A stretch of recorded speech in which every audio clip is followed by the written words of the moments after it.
Actually প্রকৃতি কতটা সুন্দর এটা আসলে আমরা কল্পনাও করতে পারি না। তো আমি এখন বর্তমানে যে জায়গায় দাঁড়িয়ে আছি এই জায়গায় এমন সুন্দর একটা প্রকৃতি আছে, আমি যদি আপনাদেরকে দেখাই আপনারা অবাক হয়ে যাবেন।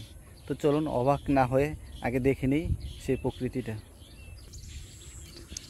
সো জাস্ট একটু চারপাশে পরিবেশটা দেখুন, তারপরে আমি আপনাদেরকে দেখাচ্ছি যে বিষয়টা আমি এখানে দেখাতে আসছি, যে সুন্দর প্রকৃতি দেখাতে আসছি, তারপরে আমি সেটা দেখাচ্ছি। খুব সুন্দর চারিদিকে একেবারে সুন্দর মনোরম একটা প্রকৃতি দেখতে পাচ্ছেন।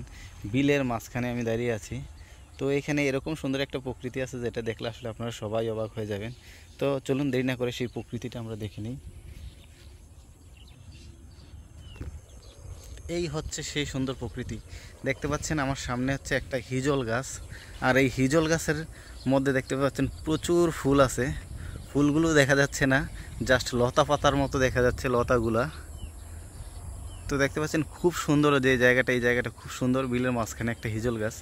আর আমি যদি আপনাদেরকে হিজল গাছের নিচের অংশটা একটু দেখাই, তো দেখতে পাচ্ছেন প্রচুর হিজল ফুল গাছের নিচে পড়ে আছে। তো দেখতে পাচ্ছেন অসংখ্য অগণিত হিজল ফুল এখানে পড়ে আছে। এত সুন্দর একটা পরিবেশ, জাস্ট অসাম ভাই। অবাক অবাক করার মতো একটা সুন্দর জায়গা আমি পেলাম। তো আসলে আমি এমনিতেই ঘুরতে আসছিলাম সকালবেলা, তো আইসা দেখি যে এইখানে এই সুন্দর দৃশ্যটা। তো আমার কাছে খুবই ভালো লাগলো এই দৃশ্যটা। একেবারে বিলের মাঝখানে, আশেপাশে কোনো ঘরবাড়ি নেই, শুধু একটা হিজল গাছ, আর হিজল গাছের নিচে হচ্ছে এরকম পরিমাণ ফুল পড়ে আছে। আর পাশে হচ্ছে ছোট একটা নদী, খাল আর কি যেটাই বলেন। তো দৃশ্যটা আমার কাছে খুব ভালো লাগলো, খুব অবাক করে একটা দৃশ্য লাগলো। তো আপনাদের কাছে কেমন লাগলো অবশ্যই কমেন্ট করে জানাবেন। সো এই যে দেখেন হিজল গাছটা, আর চারপাশে দেখেন কোনো ঘরবাড়ি নেই, একেবারে চারপাশে খালি, শুধু জমি ফসলের মাঠ, কোনো ঘরবাড়ি নেই।